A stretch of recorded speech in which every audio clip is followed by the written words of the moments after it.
Assalamualaikum warahmatullahi wabarakatuh. Nama saya Jam-Jam, mengajar mata pelajaran sosiologi untuk kelas 10 IPS. Dan sekarang pertemuan pertama, alhamdulillah kita bisa bertemu dengan mata pelajaran sosiologi. Kita akan mencoba membahas bab 1, temanya fungsi sosiologi untuk mengenali gejala sosial di masyarakat.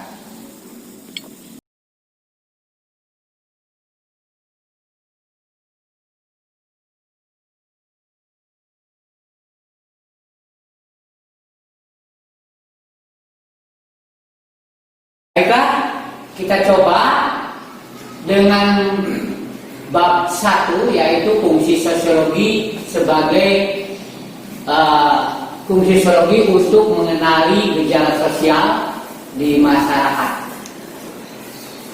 Dengan diharapkan dengan mempelajari fungsi sosiologi untuk mengenali gejala sosial di masyarakat, diharapkan setiap siswa atau Anda diharapkan mampu menjelaskan sosiologi itu sebagai ilmu sosial. Maksudnya bahwa sosiologi sebagai ilmu sosial itu bahwa sosiologi itu merupakan suatu ilmu yang mempelajari tentang hubungan sosial, hubungan antar masyarakat. Artinya bahwa di sini diharapkan kita dengan belajar itu sehingga jadikan hubungan itu dari hubungan itu akan menjadikan sebuah pengalaman. Pengalaman itu sebagai fakta sosial yang akan dijadikan pelajaran berharga untuk kehidupan umat manusia. Itu yang dimaksud dengan sosiologi sebagai ilmu sosial. Kemudian dengan belajar sosiologi kita diharapkan bisa menjelaskan tentang kehidupan sosial sebagai objektivitas. Ya. Kehidupan itu adalah sebuah fakta sosial. Ya. Kehidupan sebuah fakta sosial, di mana di sini ada beberapa pendapat bahwa sosiologi itu merupakan sebuah fakta sosial, ya, yang merupakan tindakan-tindakan manusia itu dipelajari, dijadikan sebuah pengalaman yang berharga, menjadi sebuah pengalaman yang berharga. Itu objeknya adalah, objek dari sosiologi itu adalah masyarakat dan kehidupan masyarakat atau kehidupan sosial. Berikutnya yang ketiga,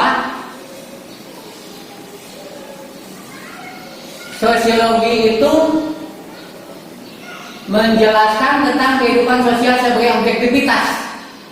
Artinya kalau tadi sebagai objeknya manusia dan kehidupan masyarakat, sedangkan objektivitas itu proses dari bagaimana manusia itu hidup, masyarakat itu hidup dalam berbagai aspek kehidupan, apakah itu aspek ekonomi, sosial, budaya, politik maupun hamnas. Di sini bisa digambarkan, bisa dideskripsikan melalui belajar sosiologi, mengenal tentang bagaimana kehidupan ekonomi masyarakat, bagaimana kita bisa hidup berpolitik, bagaimana kita bisa hidup berbudaya, beradab, dan sebagainya. Selanjutnya, dengan mengenali sosiologi itu sebagai gejala sosial, diharapkan dapat mengidentifikasi gejala-gejala sosial. Ya. Yang dimaksud gejala-gejala sosial di sini diidentifikasi pengalaman-pengalaman kehidupan masyarakat sebagai kita sebagai anggota masyarakat itu kita bisa mengenalinya, ya, bisa menginterpretisir. Artinya maksudnya bisa menjelaskan atau menyebutkan satu persatu, mengenal satu persatu tentang kehidupan sosial budaya. Baik itu meliputi seluruh aspek kehidupan, aspek ekonomi, sosial, politik, budaya maupun harkat. Nah, di sini di samping itu juga sosiologi itu mengidentifikasi tentang tindakan kolektif. Kalau berbicara kolektif itu berbicara tentang kelompok, ya. Manusia itu hidup berkelompok, ya.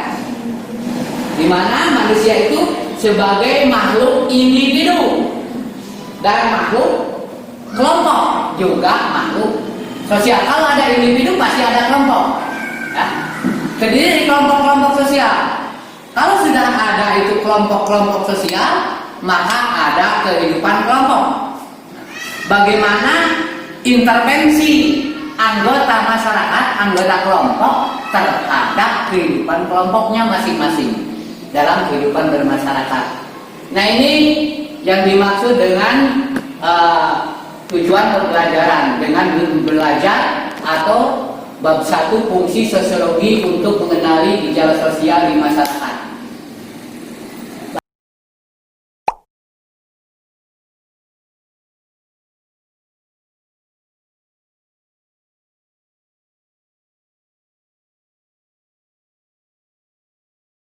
Ya.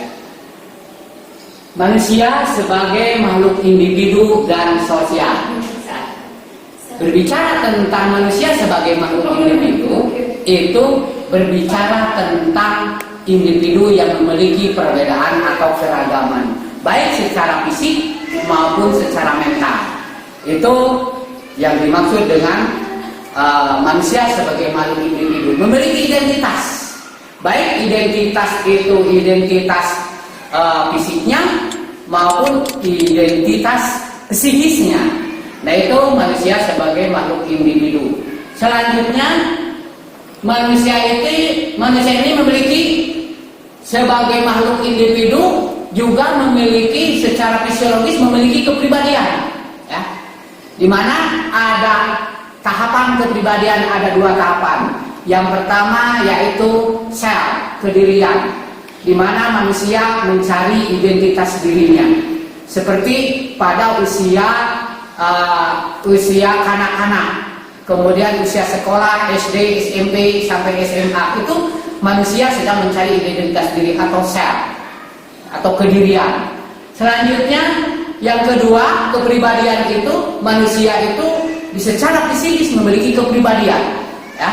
Ada kepribadian. Kepribadian itu secara abstrak, bentuknya abstrak, ya. Bentuknya abstrak, bisa bisa diaktualisasikan melalui bentuk perilaku. Itu bahwa manusia itu sebagai makhluk individu baik secara fisik maupun psikis. Ya, lanjut.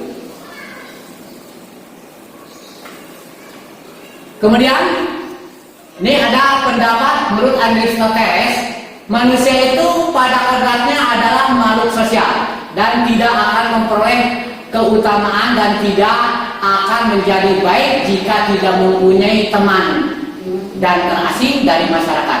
Demikian halnya bahwa sesungguhnya manusia tidak akan dapat hidup sendiri tanpa kehadiran orang lain. Nah, itu fungsi manusia sebagai makhluk sosial, bahwa manusia itu tidak bisa hidup tanpa bantuan orang lain. Kita bisa melihat sebuah fakta sosial, manusia lahir ke bumi itu melalui bantuan orang lain. Ada agen-agen sosial, ya. Siapa saja agen sosial itu? Di antaranya keluarganya, ya. Kemudian nanti saudara-saudaranya, teman-temannya, ya. Nah, itu merupakan agen-agen sosial, tokoh masyarakat, guru. Nah, itu merupakan agen-agen sosial. Jadi manusia itu hidup harus berteman, hidup bersama. Manusia tidak bisa hidup tanpa bantuan orang lain. Itu yang dimaksud pendapat dari Aristoteles. Lanjut. Kemudian sosiologi sebagai ilmu sosial. Nah, ini istilah sosiologi ini menurut Auguste Comte, ini tokoh sosiologi atau bapak sosiologi, lahir pada tahun 1789 sampai 1857, ya. Ini pencetus lahirnya ilmu sosiologi. Ini lahir di berlatar belakang karena terjadinya adanya revolusi industri yang dipelopori oleh 7 negara di Eropa Barat. Di antaranya ada Inggris, Prancis, kemudian Belanda, kemudian Jerman, Portugis, kemudian Spanyol, dan Italia. Itu 7 negara. Sehingga karena ketimpangan-ketimpangan sosial itu, maka lahirlah sebuah kajian, yaitu sebuah ilmu yang disebut ilmu sosiologi, di mana bahwa sosiologi itu ilmu tentang gejala sosial yang tunduk pada hukum dan tidak berubah. Nah, artinya hukum-hukum kehidupan baik secara individu ya, ataupun secara sosial, ataupun gejala-gejala alam, gejala-gejala sosial, itu tunduk, yang dimaksud dengan tunduk karena pada hukum-hukum alam yang tidak berubah-ubah. Contohnya, misalnya manusia tidak bisa menolak kalau ada bencana alam, apakah itu tsunami, apakah itu gempa bumi, ataukah itu gunung meletus dan sebagainya. Manusia maka akan terjadi proses perubahan sosial, di mana terjadinya perubahan pada struktur sosial maupun fungsi-fungsi sosial. Itu yang dimaksud pendapat Auguste Comte. Kemudian menurut Pipim A. Sorokin menyatakan bahwa sosiologi mempelajari hubungan dan pengaruh timbal balik antara aneka macam gejala sosial. Nah, setiap gejala sosial manusia itu karena hakikatnya atau hereditas pembawaannya itu selalu ingin tahu, selalu ingin mempelajari, selalu peduli, maka manusia itu ingin selalu melakukan sebuah interaksi baik secara sosial maupun dengan interaksi dengan alam sekitar. Kemudian berikutnya lanjut gejala sosial 3. Ya, kita lanjutkan spesialisasi dalam sosiologi. Para sosiolog umumnya memiliki pendekatan yang berbeda-beda dalam melihat objek sosiologi. Pendekatan yang berbeda tersebut menumbuhkan berbagai spesialisasi dan hubungan dan sub ilmu dalam sosiologi.